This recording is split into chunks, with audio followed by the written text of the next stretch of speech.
last week we talked about why evil is a problem. So first, what do we mean by evil? What is evil? Evil, of course, is bad things that people do to each other. That's evil. But evil is more than that. Evil incorporates stuff like natural evil. Yeah. Natural evil is like what? Selfish. No, that's human evil. Natural evil is nature. What is natural evil? Earthquakes, volcanoes, that's kind of accidents, catastrophes of all sorts. But it's more than just human evil. Natural disaster. Natural disasters, yeah. It's more than that, though. It's more than natural evil. It's more than human evil. We talked about the existential givens. What are the existential givens?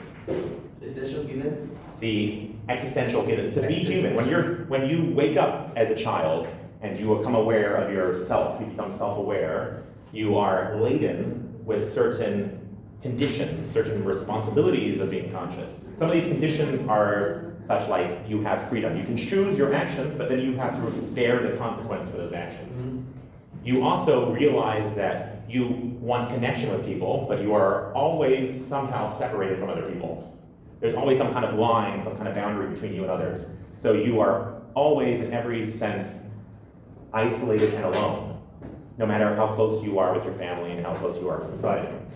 What's the other one? Another existential given. We all know we're going to die. Right? Everybody knows they're going to die. We all gonna die, yeah. Yeah. Why are you so happy about that? Yeah. So, everybody knows they're going to die. Yeah. Yeah, it is scary. Sometimes I think what's next? You know, like I have my religion and everything. Okay, so there's a fear of death, and then there's a question of what's next. What's next would be another kind of existential concern. Well, some people say there's no next, right? You just disappear, just release. Cease to release in the Buddhist sense. You release, and that's only if you get enlightened, or else you come back. No, for us, like you go to heaven. Well, yeah. So for Christianity and for major religions, you're free. Well, it depends. I mean, if for the Buddhist, you only get released if you enlighten. If you don't enlighten, you come back as some other kind of creature or a human, depending on how well you get. I would rather be a cat. Or a cat. But either way, okay, so fear of what comes after death is a whole other kind of concern. But either way, when we talk about evil, we mean, in short, we mean whatever it is that consciousness or being does not wish to happen. If you want something to happen that is good, you don't call that evil. What is evil is something you wish not to be the case. So you wish not to get cancer, you wish not to have a motorcycle accident. So these things are things you wish not to happen, and therefore we call that evil. So evil, we say the word evil, we don't just mean like moral evil. We mean things like just whatever it is that being wishes not to be the case. That incorporates, encapsulates everything that we call evil. So that's what we mean by evil. Now, why is evil a problem for everyone? So evil is not just a problem for Christians, not just a problem for religious people. It is majorly a problem for Christians. Why? We talked about this last week. Why is evil a problem specifically for Christianity? Because God is love. Okay, so and God is the truth. Okay, and the truth. God is love and the truth. Okay, but the point is God is love. In other religions, you have God is just an all-powerful being, but in Christianity specifically, you're going against what God. Well, how if God is love, how can there be evil? God is not as powerful as they say. Okay, that's another theodicy. A finite God theodicy says that God is not that powerful. God loves everybody, but God is not powerful enough to stop evil. That's a theodicy. That's an explanation for why it happens. But why is evil a problem for everybody, not just Christians? It is. Well, it is, but we'll figure out why. Why is evil a problem for everybody, not just Christians, not just Muslims and Jews? Why is evil a problem for everyone? Remember, evil is that which being wishes not to be the case. Evil is the incongruence between what we desire and what we find in the world. In existential philosophy, they call this concept the absurd. The world is absurd because we desire something and the world is silent in its reply to us.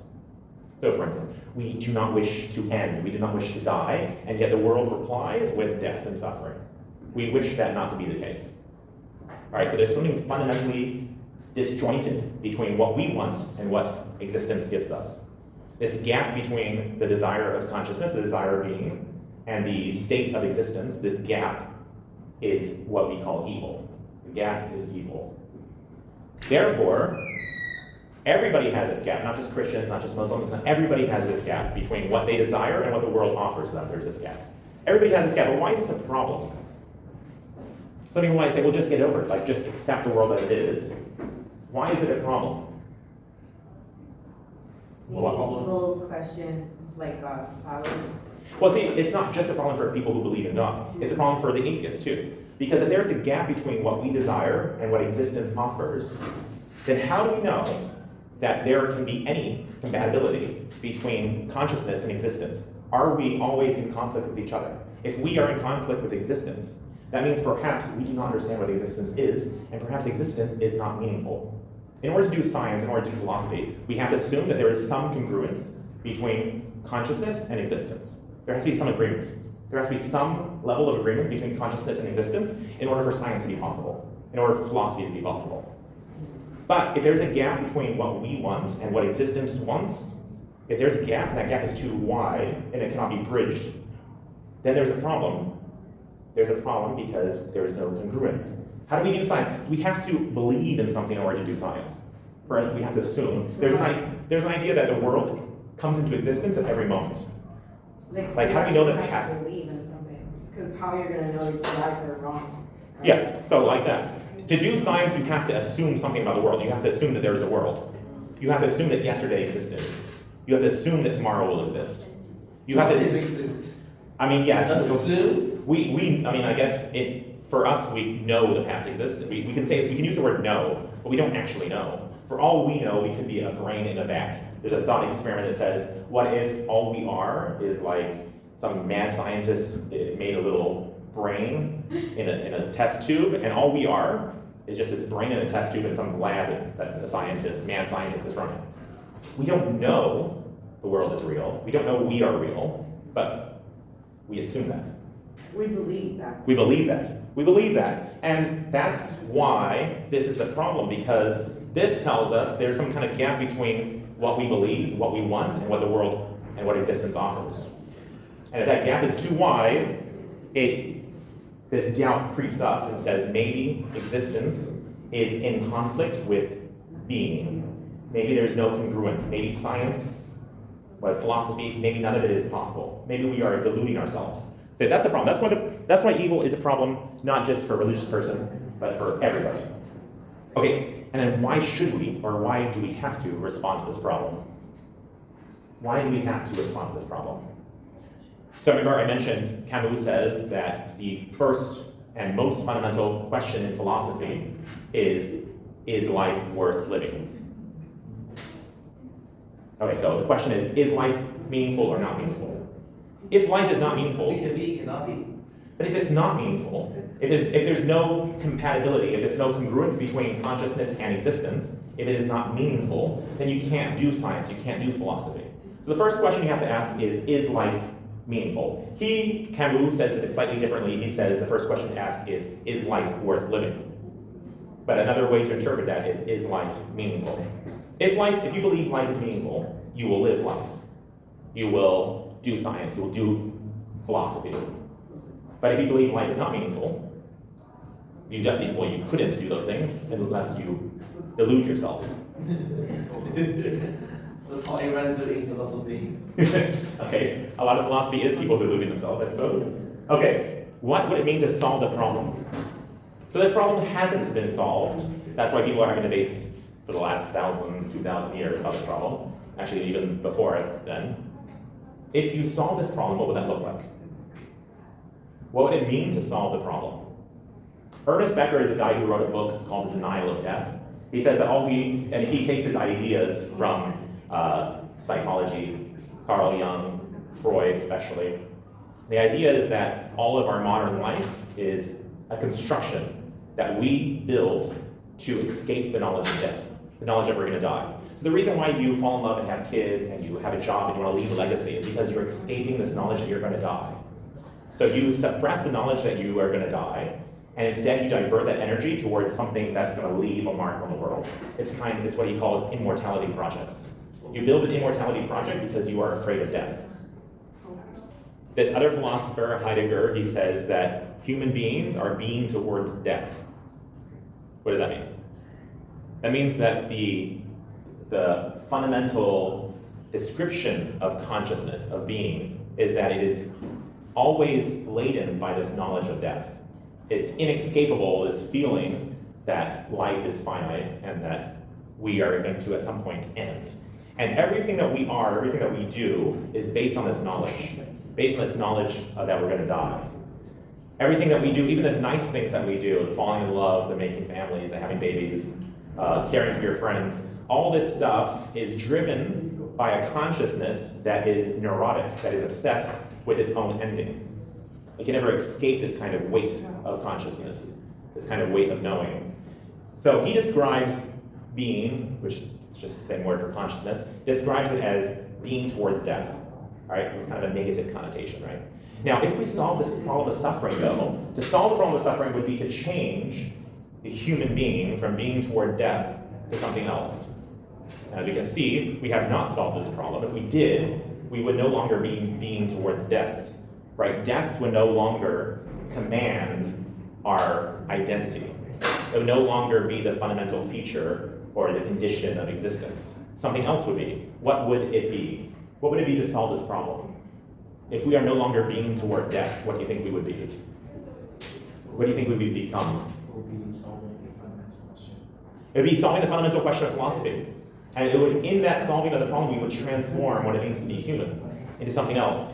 A Catholic theologian / philosopher, he had this idea of the omega point. He said that Christ, like Jesus Christ, was the omega point, the pinnacle of what it means to be human, the transformed human. And this particular philosopher, he mixes evolutionary theory with Christianity to say that consciousness itself is evolving. And it's evolving towards something he called the omega point, something that is a transformed kind of human. Okay, that's why this problem is a fundamental problem in philosophy, and that's why to solve this problem would be to achieve something that we had not hitherto seen. Okay, so how do people try to answer the problem of evil? We can put them into two different camps. One is a response to suffering. Don't try to intellectualize it, don't try to come up with the reason for it, just how do you respond to it? You're here, you're in this world, what should you do now? That's the part. The other one is an explanation. Some people are not content with just tell me how I should respond to this. I want to know why this is in the first place. So these are the two different approaches. One is response to suffering, and another one is the explanation for evil. So some of the responses to suffering include ethics. So in general, what does ethics tell you? Ethics just tells you how you should react to the situation, or how you should act in the world.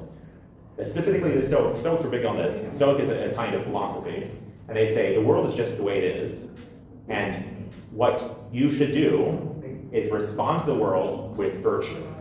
Virtue, okay. To respond to the world in a noble way. All right? You are fated. You are driven by fate to do what is going to happen. The only thing you can do is accept your fate honorably. Another one is religion. Religion also tells you how you should respond to the world. This is the way the world is. There's suffering, there's death, there's disease, there's homelessness. What should you do in response to that? So, in this sense, most religions are very similar in their response. Most religions basically say most of them offer a similar response. So what do you do if somebody is suffering for religion? What do you do? What's your job? Ignore them. No, okay. I don't think there's any religion that says ignore them. Okay, if someone is suffering, basically every religion says what? Mind your own You business. comfort them.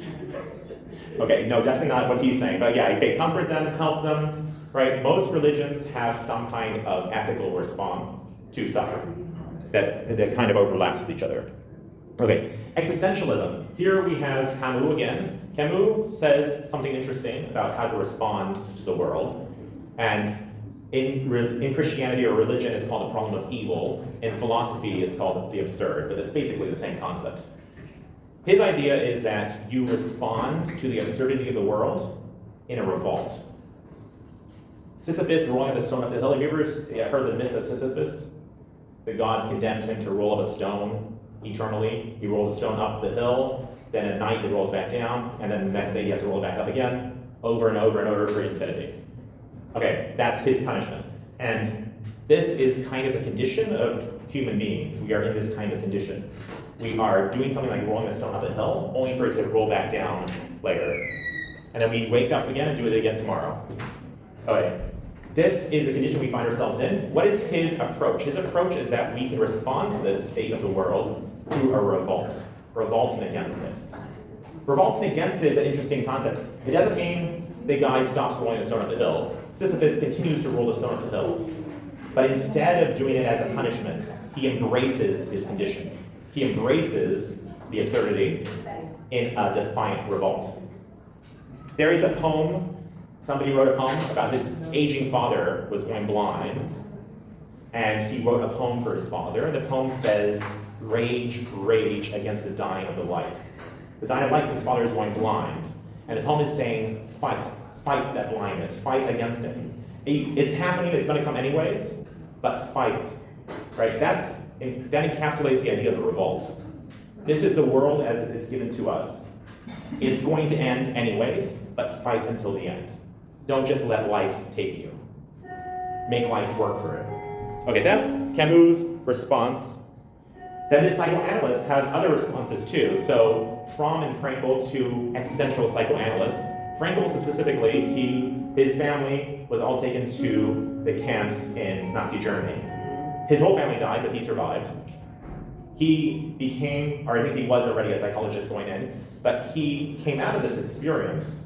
He did not come out thinking life is meaningless. He came out believing, or continuing to believe, that life is meaningful. And his approach is that we find meaning in life through connection with others, through finding your purpose, or through love.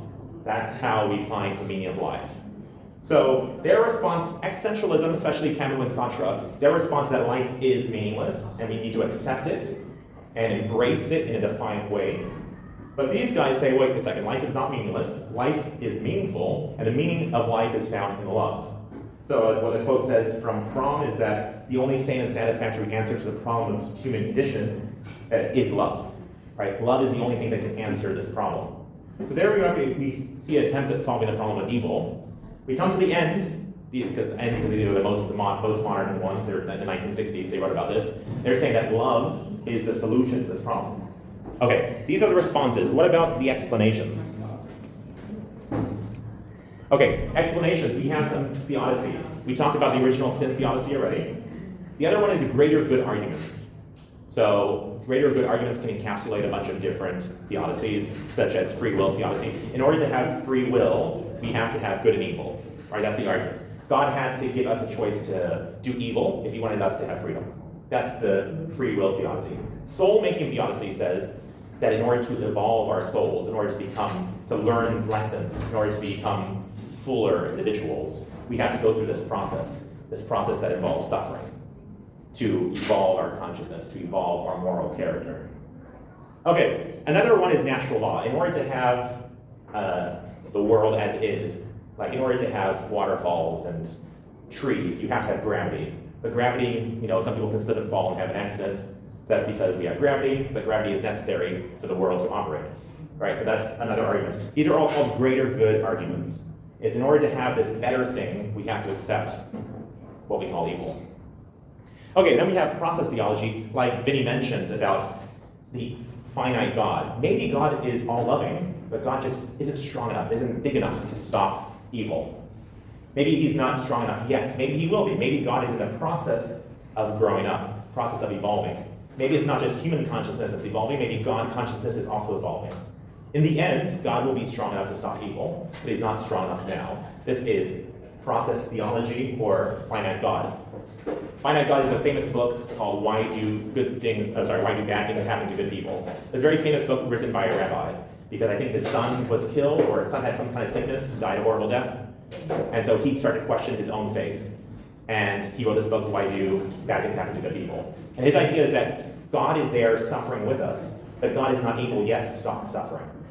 But one day he will. That's his basic view. Okay, then we have the cosmological explanations. Okay. During the time of Christianity, when Christianity first developed, there was other branches of Christians besides the one that developed into the Catholic Church and Eastern Orthodox Church. There were other ones, and some of them were called Gnostics. Gnostics comes from the word of inner knowing. Gnosis means knowing, an inner knowing. Anyways, some of these Gnostics had a different view, a different cosmology. Some of them had a view that this earth was created by a bad god. This bad god trapped us into this earth, and Jesus showed us the way to break out of this evil world. So for these particular Gnostics, they believe that material is evil and spiritual is good. Okay, there's some issues with that, because why did Jesus die and keep his body if the material world is evil? That's a separate issue, but their idea is that the world is evil, run by an evil god. This evil god is called a demiurge. And this world we are in is like a prison planet. We are trapped in this cycle. And this evil god is feeding off of us, right? Feeding off of our fears, our anxieties. Now, this is a Gnostic view. This solves the problem of evil, but then introduces a whole other problem of this evil god. The other idea is that maybe life is like a simulation. Maybe life is like a computer game, right? In computer games, we have like monsters and things that you shoot and fight, right? So what if life is like that? Another idea is maybe life is like a soul school. This is very similar to the soul-making theodicy, which is you have to go through these, you have to like see what it's like to have your heart broken in order to become an even more full human being, right? What do you think about this? Like if somebody's never had their heart broken versus somebody who has their heart broken, which one do you think is a more developed person? The one who had their heart broken.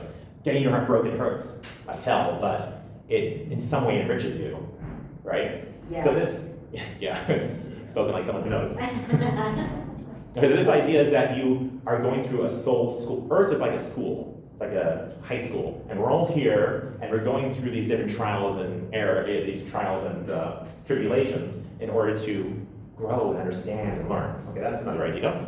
Another idea is that this is specifically Alan Watts. You ever heard of Alan Watts? He mixes Zen Buddhism. What is Zen Buddhism?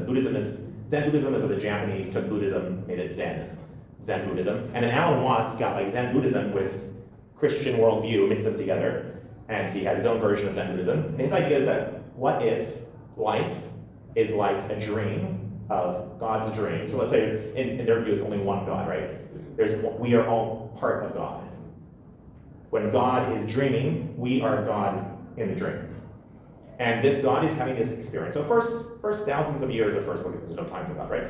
In the first dreams, it's all beautiful, everybody's like drinking champagne, sitting on pillows, whatever. And then afterwards, like, okay, I want to get more exciting. Let's have dreams of like, adventure and excitement and fun. And eventually, at one point, God dreams this dream that we're living in now. And we participate in this dream because we are God in minutia. We live through this dream, but this is actually what we wanted. We are hiding from ourselves. We are hiding from what we want. We're pretending that we're lost because we want to feel this dream. We want to experience this dream, and the most fun part of the dream is that we don't know that actually we are God having this dream. We hide from ourselves. Okay, that's another idea. Okay, the other, similar to that is the idea of the great story. Instead of there being one God and everything is just emanations of that one God, maybe there's God and there's people, and we are in some kind of like love story, and we're acting out. It's like making a movie. It's like, this is a movie that we are making, and actually who we are is somewhere beyond space and time, and this is something that we are doing that we wanted to do. We wanted to experience this story. Okay, these are the explanations for evil. Your job now. Your job is to come here and you're going to tell me which one you support, which one you think is the strongest argument.